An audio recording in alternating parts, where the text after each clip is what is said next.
Okay, this is the day before, the evening before the mobilization of phase 2 of this mine fire reclamation. This is the southern border, the downhill edge, and these silt fences are to catch any sediment or stormwater that's coming off of this project once the groundbreaking starts.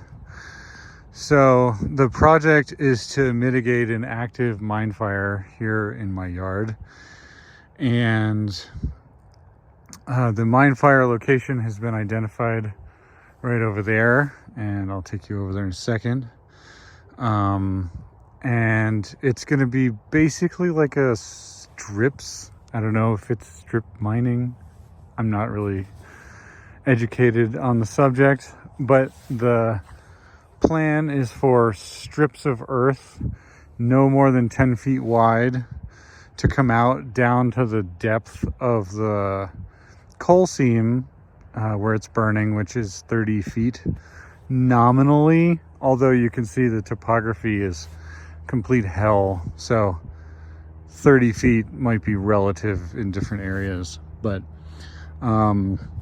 we're going to dig out 10-foot wide strips, and the removal project is going to move 50,000 cubic yards of material, if you will, and they're going to dig off the overburden, they call it, which is anything that gets in the way of fossil fuel extraction, as it were.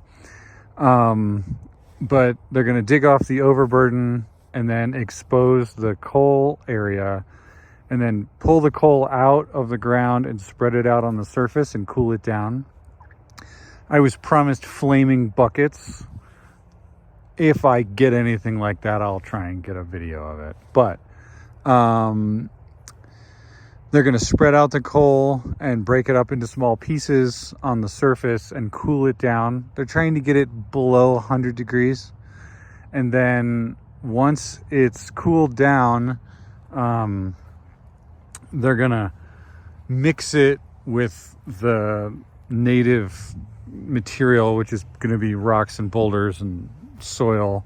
And then they're going to put it back in to the ground, and they want each particle of coal to be spread out throughout the entire mix of material so that it eventually cools all the way down and then doesn't start a sort of a chain reaction of combustion. Coal's a little insidious. One of the worst parts about it is if you get it wet, it can catch fire. Because it's an organic material, it actually decomposes, and that decomposition throws off heat, and that heat, if it's in a confined space, the temperature will rise all the way up to where it can start combustion without any other inputs. So, or at least I believe that's how it works. That's how it was explained to me by the Department of Mine Reclamation. So all of these holes here are sinkholes, or mine subsidence, and there is occasionally holes that open up in them. I had one over here. We might have closed it over though. Let me take a peek. So these are all monitoring wells here. So the monitoring wells have been drilled down into the area, and they have thermal sensing inside of them, and it's been grouted in. There's a little set of wires on it, and they have a little logging device, so it measures the temperature. So this is, it's kind of hard to see here, but this is like a 10-foot deep depression. This is a cavern that has collapsed, and there's a wall there that's holding up the soil, and then there's another cavern here that's collapsed. So it's rows that just go all the way up this entire hill over here. And the rows run right through here all the way up. Okay, so we were looking for that hole. Boop, boop, boop. Let's see what we got. So each one of these is the same thing. So water will run down this valley and go right down into these holes and then into the mine. You can see here where it goes down, and that drains the land. So each one of these valleys acts like a here's another one. So this is where the rock roof of the cavern of the mine has opened up and collapsed, and then the topsoil, which is everything up on the top here, has no support, and so it's falling away. And you can see here's another hole just like that. So these pop up all the time, and they get filled in. Like you can see, here's an old 1940s tire. God knows what people filled them in with. I presume anything that they found laying around. This is that deeper one. Again, there's a hole down here somewhere. But this is full of like steel and metal and T-posts and all kinds of stuff. That's not related to the mine. I think that's a rodent hole, but it may go down into the mine area. Anyway, let's go up here to the vent. We have two vents that are close by up here, and they're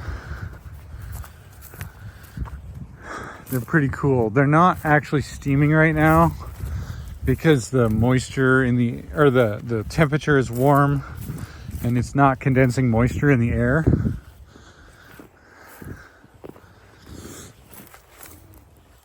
Here's more wells. So you can see the holes here, the cracks. And then this deep subsidence here, it's pretty deep. It's probably like 12 feet below the average in the area. That subsidence might be related to the burning out of the remaining coal in the seam. I'm going to try and get upwind of this thing because it smells horrifyingly bad. But, oh, look, it is steaming a little bit. That's cool. I don't know how to get an angle on that where you can see it. Yeah, it smells like the world's worst car exhaust. Oh, man. Ugh. I'm gonna smell like this stuff for a week. Well, I don't think the camera's picking that up, but here it is again. Nope, too nuanced. There it is. Here's another opening. So as the hill sloughs down into this spot down here, it's opening up more and more cracks. Some of these cracks didn't exist 6 months ago. So you can see this one comes down here, and rainwater will also run down in there. You can see it's a little damp around these things as it steams out moisture from the ground. So this is the second vent up here. You can see it right there because it's a different color. Oh yeah, this one's good. I think you can see that there. It's totally making a little steam. Oh, what a great shot. That's awesome. It's so wet. It's almost like it's like just bringing up huge volumes of water with the rising column of heat. and it's just steaming the moisture out of the ground. That's awesome. Well, wow, it smells bad. So we're gonna dig all this down and all the way out right along the south side of this piece of concrete here, and all this is getting dug out. It's a pretty big project, all through here, up to that juniper there. And we're gonna dig down. I would say the total depth, as you can see, there's like a pretty steep hill here, and this is up on the hill. So I would say it's probably 35 feet vertical down from this vent, and sort of like 30 feet nominal from a little bit down the hill. And where it's been subsided already, it's probably like 20 feet. It's probably only like 15 feet to the seam from the bottom of that subsidence there. So the topography is pretty wild.